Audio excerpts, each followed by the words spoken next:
So please join me in welcoming Joscelyn.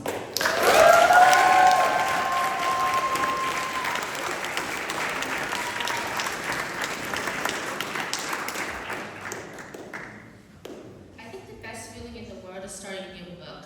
The feeling of the pages of your hands, their eyes fixed on the words. The book immerses you in a new world, maybe a better world. You flip the page. I was always a quiet child and barely spoke up, like at all, and I never really had any consistent friends. One time I did make a friend, a girl my age. However, we were like fundamentally different people. She was like much more social than I was, and she did not struggle with making friends unlike me.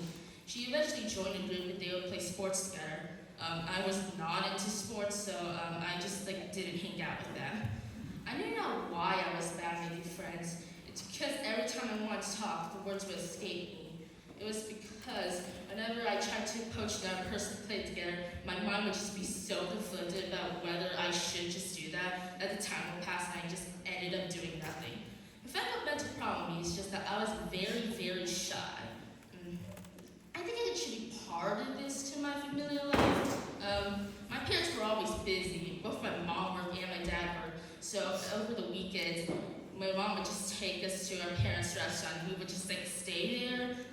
I do remember going to my mom's office where she worked, and I would tap her shoulder repeatedly until she told me that she was busy, and then I would walk away, shutting the door disappointed. I had one older brother, Jason. I would call him names, and then he responded by chasing me around. However, at the restaurant, he would sit on the one-person couch with his phone, and he would just ignore me while I was trying to bother him, and then I would just walk away. I had to entertain myself, by myself, and I was fine with that. That's how life was for me.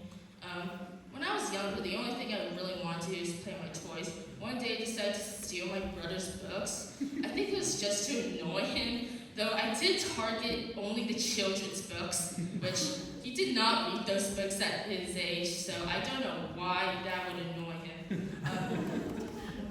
I read the first book from this collection of books I stole, the first Percy Jackson book, The Lightning Thief. I placed the book on my pillow, and I would sit cross-legged in front. After my mom and dad wished me goodnight, and I was like supposed to close and turn the lights off and be asleep. I was hooked. I would read chapters in minutes. My eyes would slowly big, an indication that I needed to sleep, but I couldn't bring myself to close the book. The only reason I fell asleep because I was afraid that if I fell asleep too late, I would wake up too late and miss school. My first interest actually wasn't writing, it was art. I drew characters in fancy outfits and I would give them names. Eventually, I used these characters as people in my stories. Eventually, though, I grew to develop a love for storytelling with the characters I drew. My storytelling was an outlet, a way to express myself. It was a way I could communicate my emotional values, my emotional state, my values and passions in life in a safe and non-judgmental way. I wanted to be an animator when I was younger, and now I want to be a writer. I want to make my stories a reality.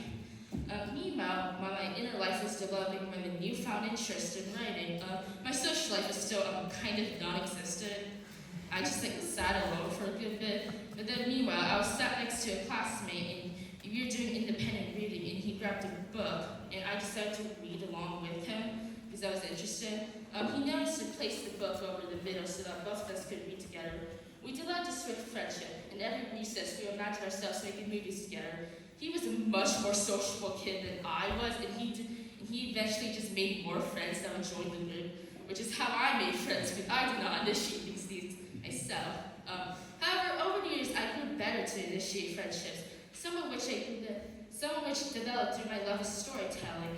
Maybe a conversation about a book they read or a film they loved eventually grew to something long. From there, the friendship would progress. I think there is a power in the way that storytelling allows people to connect with one another.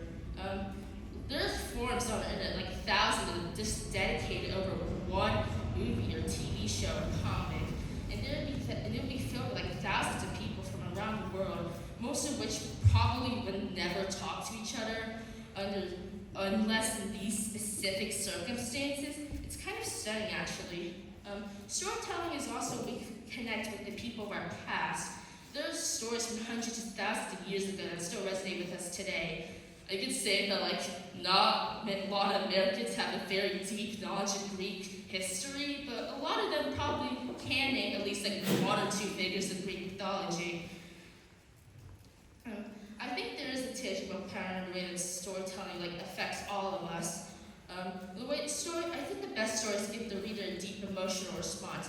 Ways that feelings that can't be too uncomfortable, too awkward to express can be translated into something nice and direct that could have an emotional power over someone, even if they are unable to say why it made them feel that way. I know I made friends over this shared connection.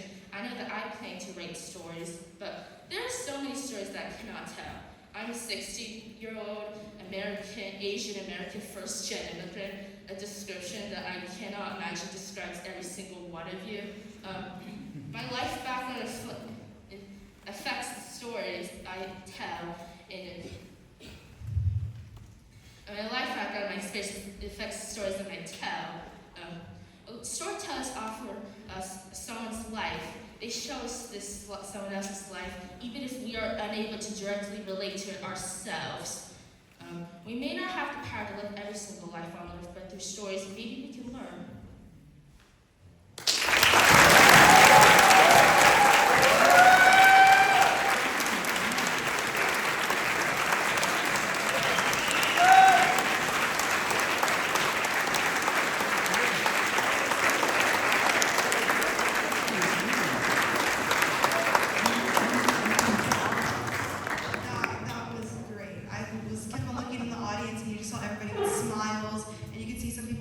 Stories or people they might have connected with. So, Joscelyn, that was amazing. Thank you.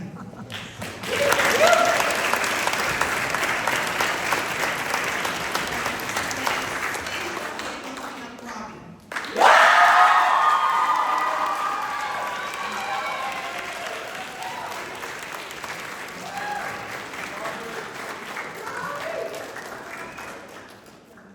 Since 8th grade, I've always had this idea that I was going to give my sophomore speech on how I was outed the year prior. That is, until Mr. Rubidoux tasked us with coming up with a bajillion new ideas, and the story I was waiting oh so patiently to tell wasn't all that interesting to me anymore. After coming through a list of ideas around the same size as one of those comically long scrolls in cartoons, I finally decided on completely bending the rules of a sophomore speech and made my topic about anyone but myself. So here I am about 100 drafts later to tell you about how last year I auditioned for this unheard of musical called Red the Cyclone. After a couple of days, auditions were over and it was down to that painstaking wait for the cast list. And after eons of waiting, it was out.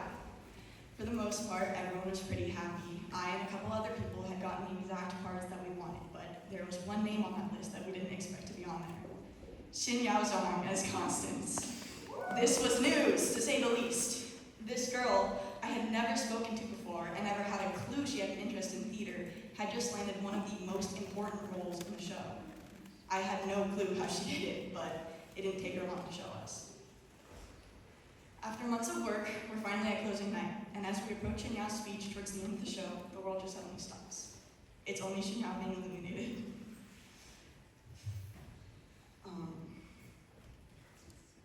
Constance's monologue is by far the most emotional one in the entire show, yet seeing it that night felt different. I had gotten to see the work that she put into that performance as she practiced her delivery to us every day during lunch in room 1, and practiced that song daily too. Getting to know that and getting to see it from a different perspective really,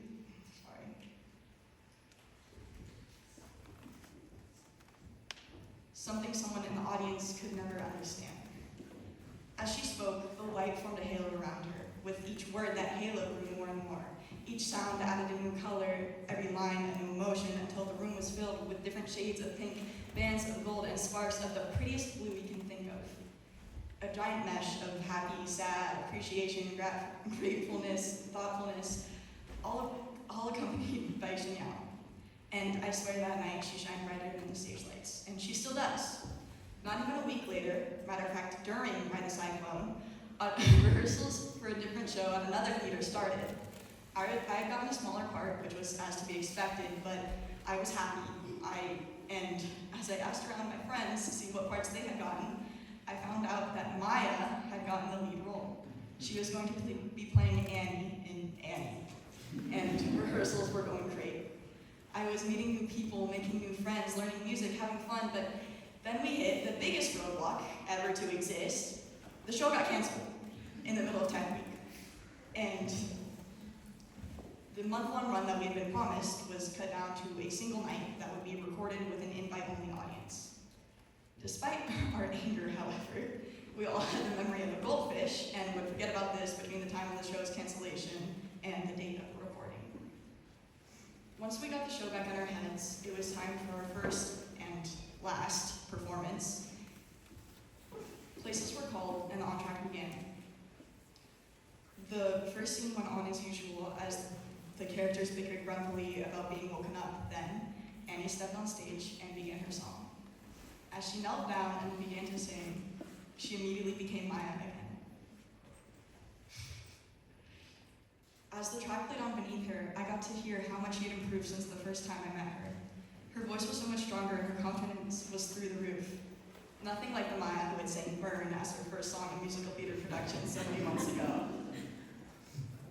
This time, rather than carefully treading between her words, she made confident jumps as if she were a painter, abstractly and passionately throwing bright paint at a blank canvas, and fast and passionate, yet calculated and thought out at the same time, beautifully painting each and every lyric that she sang. And bet your bottom dollar, the sun had come out in the form of Maya. Getting to see Maya and Shinyama really taught me something about myself. I got to notice the difference between watching from the audience and watching from the stage. For me, it's getting to watch all the work that someone puts into a show. It's getting to see how many people came together just to make it happen and being a part of it. All of being there for every single day of work and every day of improvement. It really changes something to be there and watch all that improvement happen. And I want to thank you guys. Not just Shinyao and Maya, but